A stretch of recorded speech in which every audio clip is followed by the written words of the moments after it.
सैयद जवाद आप रिस्पॉन्ड करें, उसके बाद मैं सवाल लूंगा कामरान मलिक जी से।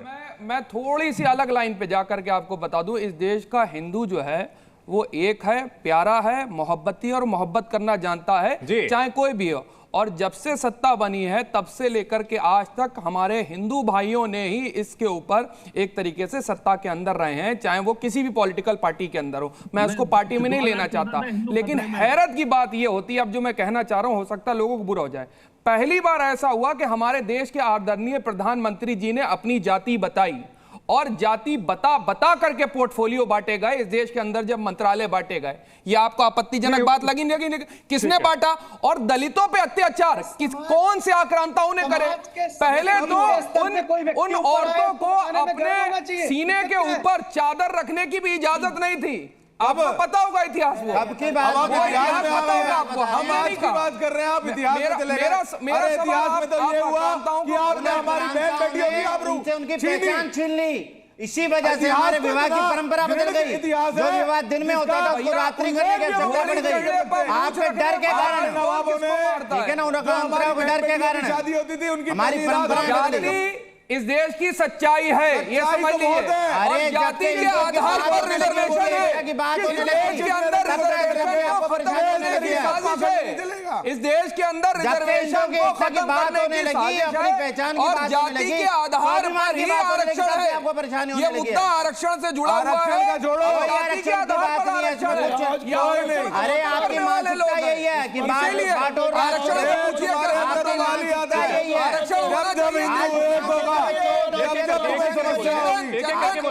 होना चाहिए महाराज, आरक्षण होना चाहिए। आरक्षण के समर्थन में ले आए, अभी मुसलमान अभी मुसलमानों की जातियों में ले आए। ये नैरेटिव को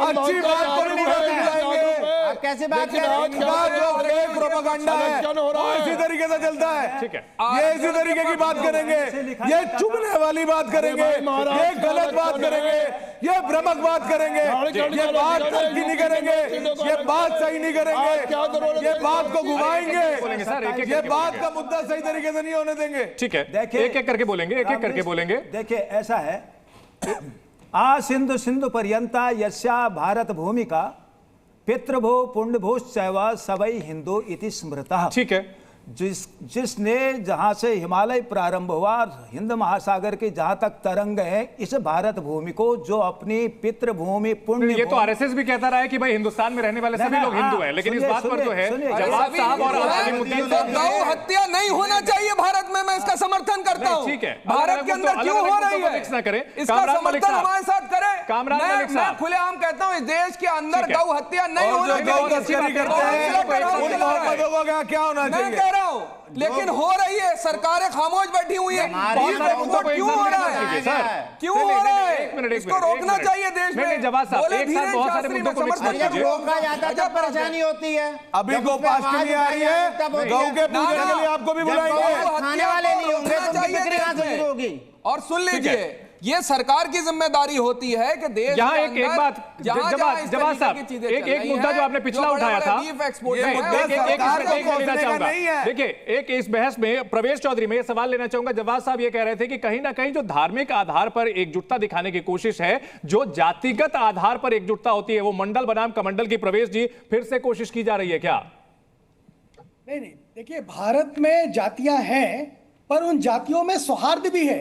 ऐसा नहीं है कि उनके अंदर समस्याएं हैं। और जैसे कि जवाद ने कहा कि भाई किसी ने अपनी आइडेंटिटी को अगर बताया और वो उस समाज से आते हैं, नरेंद्र मोदी जी उस समाज से आते हैं जो समाज में एक निचला तबका माना जाता रहा है जी।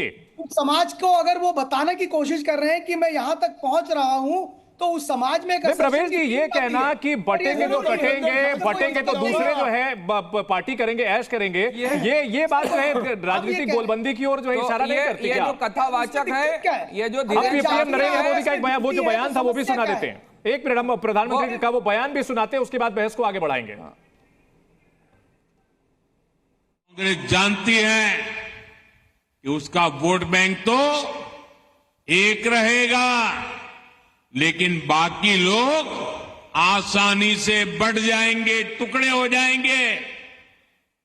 इसलिए कांग्रेस और उसके साथियों का एक ही मिशन है, समाज को बांटो, लोगों को बांटो और सत्ता पर कब्जा करो।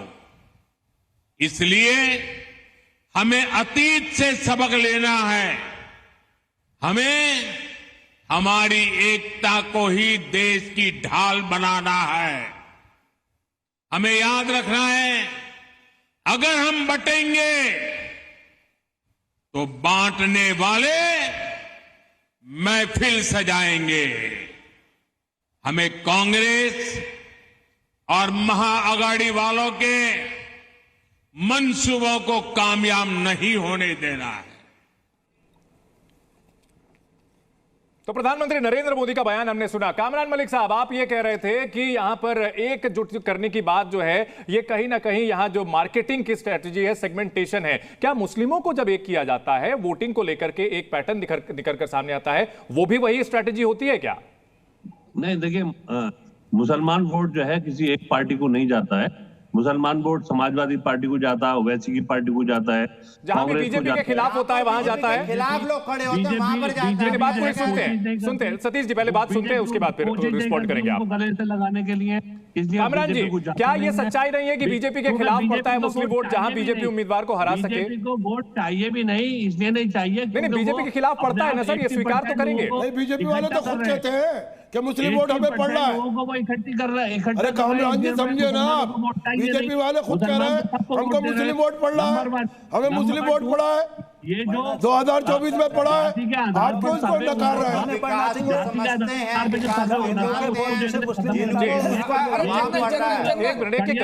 एक करके लास्ट कमेंट इस पर मैं एक करके लूंगा। कामरान मलिक जी जल्दी से अपनी बात पूरी करें, उसके बाद में दूसरे जाति के आधार पर जो सर्वे होना था जी, उस सर्वे के कॉन्सेप्ट को निरस्त करने के लिए इस तरह की बातें हो रही हैं। ठीक है, मेरा सवाल ये था कि जो मुस्लिमों की कोई एकजुटता राजनीतिक देखने को मिलती है, क्या वो भी वही मार्केटिंग सेगमेंटेशन है या नहीं? पिछड़ों को जो है अधिकार ना दे दिया जाए उनका।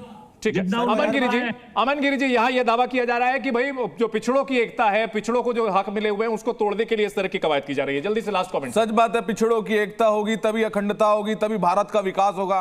और जब भारत का विकास होगा, भारत के विद्रोही, भारत के जो जिहादी हैं, उनको मिर्ची लगेगी। इसलिए आज इस पूरी डिबेट में आपने देखा होगा, इस एकता से किस लोगों को मिर्ची लगी, किसी का उदाहरण को तकलीफ हुई, किस लोगों को दुख हुआ।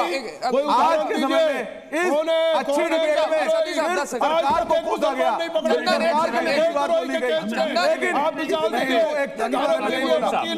अपना एक नैरेटिव सेट कर रहा है, उसी नैरेटिव पे बोला मेरी बात बोलने नहीं देंगे, मेरी बात को होने नहीं देंगे। अलीमुद्दीन साहब, तथ्यों पर ये बात आपकी गलत साबित हो जाएगी। प्रवेश जी आऊंगा प्रवेश जी इस पर रिस्पॉन्ड करें। प्रवेश जी, मैं सिर्फ एक बात कहना चाहता हूं। संस्कृति अपनी एक चिरंतर खून रगों में हिंदू है, विराट सागर समाज अपना, हम सब इसके बिंदु हैं। यही भारत की अस्मिता है, यही भारत की पहचान है। इसी हिंदुत्व की पहचान ने वर्षों हमको बचाए रखा। टू द पॉइंट में हमारे पास समय की कमी है, हमारे पास समय की कमी है। इस बहस को हमें यहीं पर विराम देना पड़ेगा।